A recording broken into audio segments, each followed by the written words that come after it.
Hi guys, this is Marcin Nemsh and welcome to the third part of How to Become an Arena Grandmaster guide. In this part we'll be discussing the game plan, mulligan, card advantage, board advantage, tempo, and available resources. So without further ado, let's get started. Game plan and a mulligan. So game plan is your winning image. You have to look at your deck that you just got from the arena. You have to look through all the picks and think how you'd like to win against your opponent. Obviously, you'd like to just play minions and attack your opponent, but that's not enough. You have to look if your deck is more aggressive or if you are more mid-range. What this means that if you have a lot of 1-drops and you have some spells that deal damage, maybe you want to really to play really fast, like have a 1-drop, 2-drop, 3-drop, then kill your opponent with spells. And if you have like more of the beefy guys like Yetis, Fang Creepers, Sanjin Shieldmaster, maybe you are not that fast, but you will be able to stop your opponent and then like kill him with the bigger minions. So get your board position. And maybe you have a lot of removal spells. So the spells that kill your opponent minions, like Execute, that kills the damaged minion. So it really influences the winning image that you have for a certain deck. And every deck has a bit of the different winning image because every arena deck is different. So you have to remember all the cards that you got after the arena picks and then set your winning image. And next is a mulligan. So a mulligan is a game feature that allows you to choose which cards you will have in your starting hand. So you're presented with 3 cards or 4 cards if you're going second and got a coin. And you are able to choose which cards to discard and which cards to keep. The cards you discard will be shuffled into your deck, and then you will be able to get new cards, maybe the same if you're unlucky, but probably some other cards that you can use. And a general rule here is that you want to have a 2-drop and a 3-drop, because you really want to have something to on turn 2 and turn 3, and possibly turn 4 as well. But you will be able to draw a couple of cards before turn 4 starts. So if you don't have a turn 4 card, that's fine. If you're a very aggressive deck, probably 1-drop, a 2-drop, and a 3-drop. But don't be hasty with the mulligan, because the mulligan is very important feature of the game, and it influences the flow of the game for the first 4 turns. So what you have to do here is look at the information that's available to you. So you know your game plan, you know your deck, that's one. Then you know your opponent's class, because you can check it before you decide on the cards. You see what he's playing, so you know what's his hero power. And then if he's if for example he's playing mage, then you know that if you keep something that has only 1 health, it will be a worse card because it only has 1 health, and he can kill with a hero power. Then another information that's available to you, and that not all the players know about it, is you can watch your opponent mulligan first. So you can see if they keep like 2 cards, 1 card. If they mulligan their whole hand, then you can assume that there is a chance that their hand is not very good, because they get 3 cards that are randomly picked from their deck. If they haven't mulliganed at all, then you can safely assume that they have a 2-drop and a 3-drop and maybe a 1-drop. So depending on that information, you maybe will be able to get a better choice here and a better decision on what you keep. So you can always wait a bit with your mulligan and see what your opponent does. So that's the thing about the mulligan. Also, what's important is if you're going second, it also changes your decisions here, because maybe you can keep 2 2-drops and play 2-drop on turn 1 because you use the coin that gives you a free mana crystal, and then play a 2-drop on turn 2. That actually changes the game flow a bit, because then there is a 2-drop on turn 1, 2-drop on turn 2, and if you have a 3-drop on turn 3, you can have a very strong start. But only if it really supports your deck structure and game plan, because maybe it's better for you to actually keep the coin and play something that's cost 6 on turn 5, like Boulder Fist Ogre or something.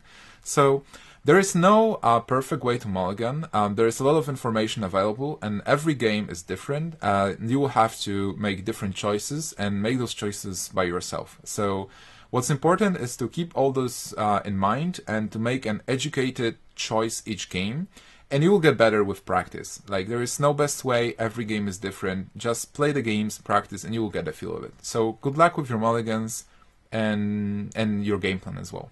Card advantage. Card advantage is a gaming concept that wins you games, hands down. The important thing about it and the basics behind the concept is that ultimately you will have more cards in your hand than your opponent by turn 5, 6, 7, and you will be able to make quality plays with more cards because you will have more cards, so you have more choices, and you can keep some removal cards in your hands, like Big Game Hunter. You don't have to play it on turn 5, 6, you can just keep it and wait for your opponent to play Ragnaros or Deathwing or whatever. And your opponent, who is losing the card advantage, he will have just one card in hand, so he will be in the so-called top deck mode. So he gets the card from the top of his deck, and he has to play it. Like, his choices are very limited. So that's the ultimate goal of the card advantage. And how to get there? How to get this card advantage? Well, there is a couple of ways. The first way is to use spells wisely, like AoE spells, which are area of effect, like Consecration, which deals 2 damage to the board, Holy Nova, that deals 2 damage to the board as well, or Blizzard.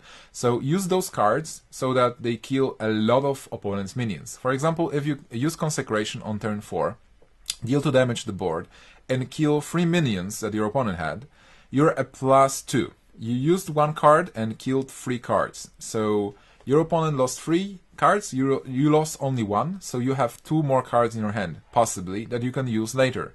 So if you, for example, have 4 cards, your opponent probably has only 2. So your choices are better. So that's one, like, use those spells, like Fork Lightning as well. Just use Fork Lightning to kill 2 minions, then you're +1, which means that later you will have more cards in hand that you can use. Another way, another level of getting more cards is making good trades. For example, our beloved Chillwind Yeti, which is a 4/5 for 4. It can, and mostly kills 2 minions before it dies. Sometimes your opponent has to spend 3 cards to kill Chillwind Yeti. If it happens, it means you are a +2, because you had 1 Chillwind Yeti, which is a 1 card, and your opponent had to use 3 cards. So he's 3, you're 1, so you had to use, like, only 1 card, which means he had to use 2 more than you. Then you're +2 cards overall.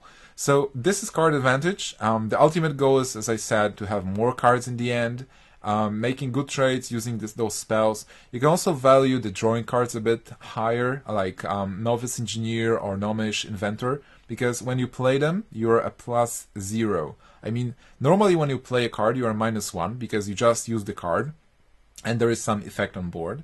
But the drawing cards, they're +0 because you play it and you draw a card, so you keep the hand size with the same size. So those cards are also important. They have a bit of lower stats, but if you are able to use those cards and trade with them and make your opponent lose a card to those specific cards, like using Gnomish Inventor to actually kill something, then you are +1 because he is losing a card that didn't draw him a card, and you are losing a card that actually got you a +0. So this is it. This is how you use card advantage, and it really wins you games. Like late game, turn 6, 7, if you have cards in hand and your opponent doesn't, you're probably winning the game, like 80-90%.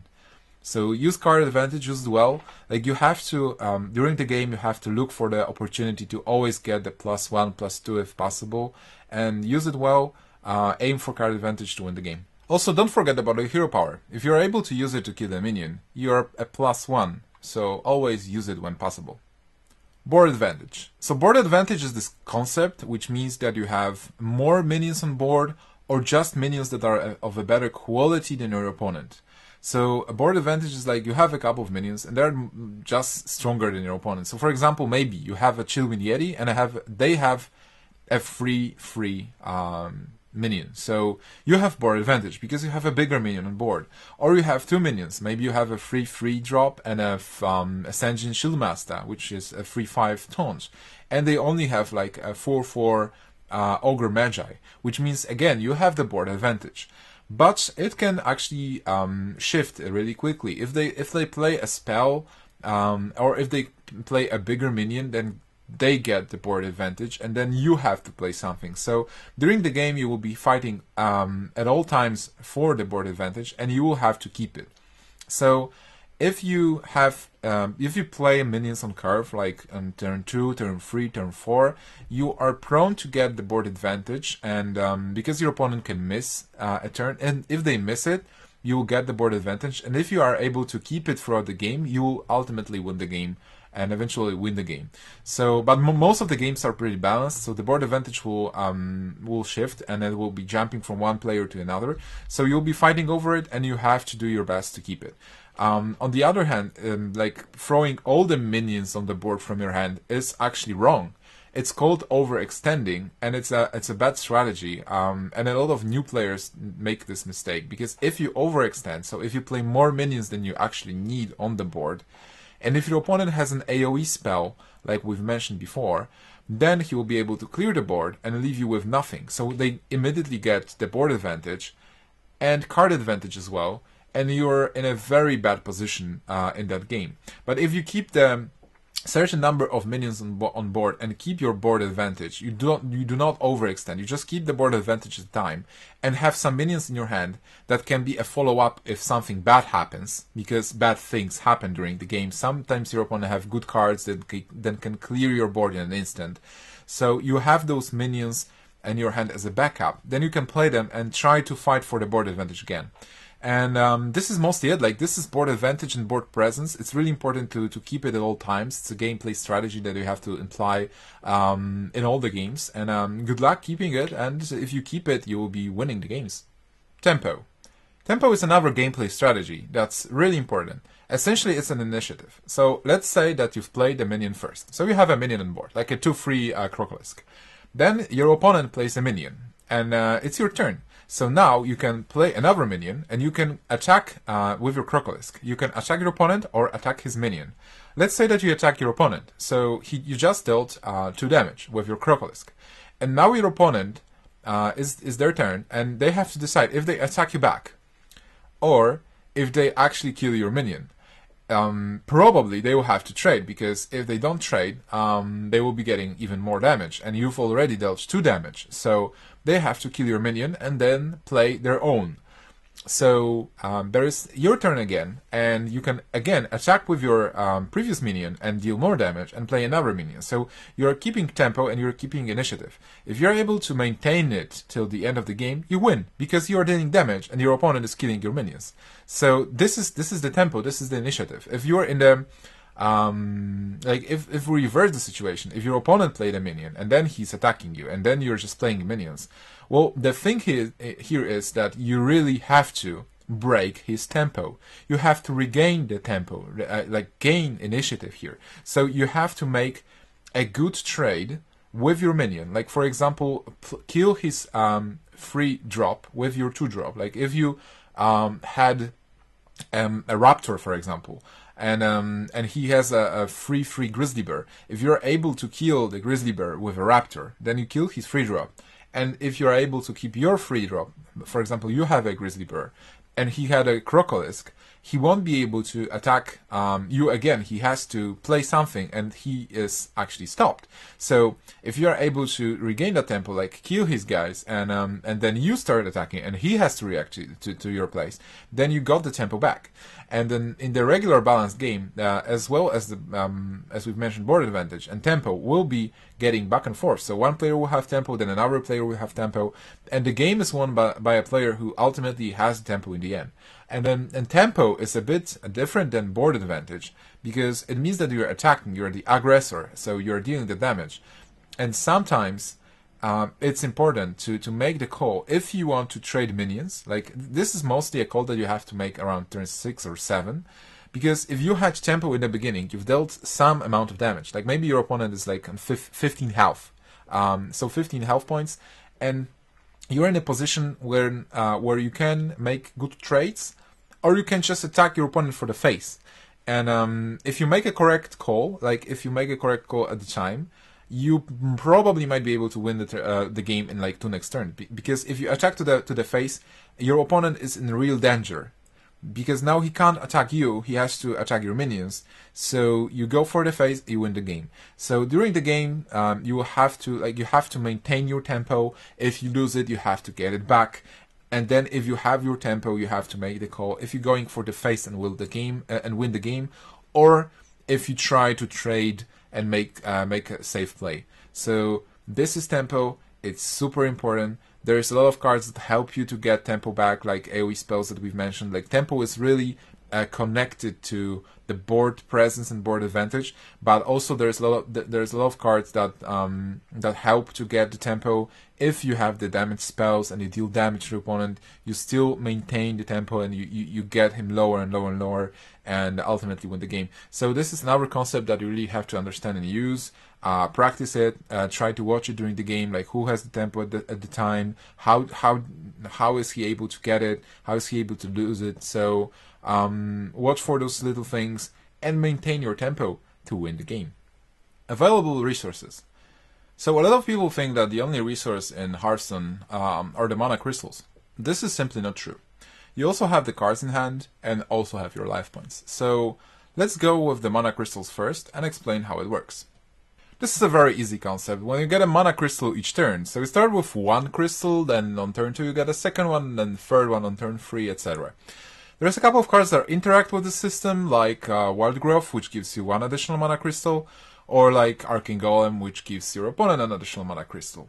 But essentially there are two gaming concepts that apply here. The first is mana curve, and the second one is mana efficiency. So the mana curve is that you really want to play a minion each turn. So a minion on curve, which means that on turn 2 you want to play a minion that costs 2, on 3 you want to play a minion that costs 3, etc. And with regards to mana efficiency, you want to play cards that are cheap to get rid of the cards that are more expensive. And the best example here is the card called Hex. So Hex is a card that turns a minion into a frog. It costs 3 mana.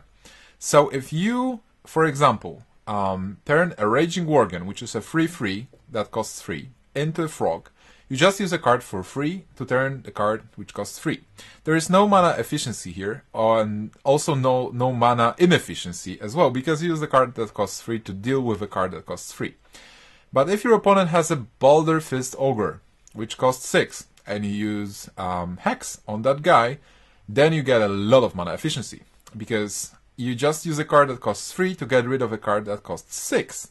So your mana efficiency here is 3 mana. So during the game you have to look for those small things, where to use your mana efficiency, and to play the minions on curve, and to abuse your mana crystal system to your advantage. Another resource available to you are your cards in hand. So don't go dry, spend your cards really wisely and try to accumulate them for the late game. You can do it by using card advantage mechanics that we were talking about before.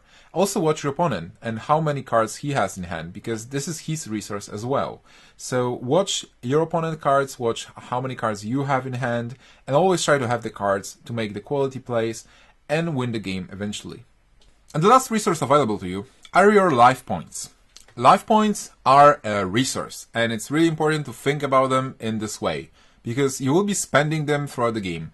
If you have a weapon, and you equip a weapon and you attack a minion with that weapon, you deal that damage, and you are spending your life points because the minion is getting back to you, like it hits you. So for example, to kill a 3/3 grizzly bear with your weapon, you are paying 3 life points to kill the grizzly bear.